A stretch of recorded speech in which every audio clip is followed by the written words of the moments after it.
સુરેન્દ્રનગરમાં ખનીજ ચોરની કથિત ઓડિયો ક્લિપ વાયરલ થઈ રહી છે। જાગૃત નાગરિક સાથેની વાતચીતમાં ખનીજ ચોરના ખુલાસા થયા છે।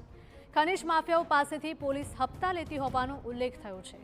દર મહિને ડમ્પર દીઠ હપ્તા લેવાતા હોવાનો ક્લિપમાં ઉલ્લેખ થયો છે। ઓડિયો ક્લિપ વાયરલ થતાં જિલ્લાભરમાં ખળભળાટ મચી ગયો છે।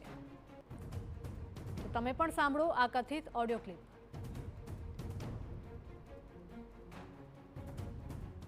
પોલીસ ને હપ્તો દેવાનો, અમે હપ્તે પોલીસ વાળાને દઈને હા અમારે 40,000 નો હપ્તો દઈ પોલીસ વાળાને ખાલી। ઓહો 40,000 પોલીસ વાળા લઈ જાય? હા હા 45,000 રૂપિયા થાય માલિયાસણ બાયપાસ સુધીના।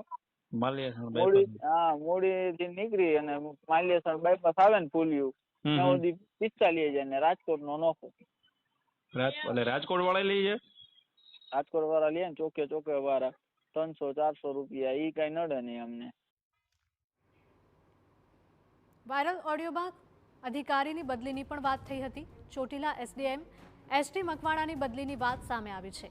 15 દિવસ કે મહિનામાં એસડીએમ બદલી થવાની હોવાનો ઉલ્લેખ કર્યો છે। એસડીએમની બદલી વાંકાનેર થશે તેવો ઓડિયો ક્લિપમાં દાવો કરવામાં આવ્યો। ગાંધીનગરના અધિકારીઓ સાથે બદલીની વાત થયાનો દાવો પણ કરવામાં આવ્યો હતો। ચોટીલા એસડીએમની કાર્યવાહીથી ખનીજ માફિયાઓમાં ફફડાટ છે।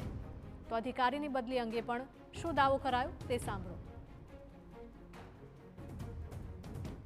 તમને મકવાણા સાહેબનું ટ્રાન્સફર નહીં થાય તો? ના ફાઇનલ થઈ જાય। આની મોર ઓલો વિડીયો વાયરલ થઈ ગયા હતા એટલે અટકાઈ ગયું હતું। આ પેલા કન્ફર્મ થઈ ગયું। થઈ ગયું? હા કન્ફર્મ ફાઇનલ થઈ ગયું ભાઈ। એટલે ત્યાં મુખ્યમંત્રીને રજૂઆત કરીએ છે? ના ગાંધીનગર જે આના જે ઓલા આવે ને અધિકારીઓ જે આને બધાને બદલ્યું કરે હા એની સીધું એ લોકો એમ થોડું ડાયરેક્ટ કરી શકે? એમ તો હજી 15 દી મહિનો દી જવા દે પછી બદલી કરી નાખે। અચ્છા એટલે વાંકાનેર મોરબી મૂકવાને કન્ફર્મ થઈ ગયું? હા વાંકાનેર કન્ફર્મ, વાંકાનેર મોરબી બે ના એરિયામાં જ આવશે, કન્ફર્મ થઈ ગયું।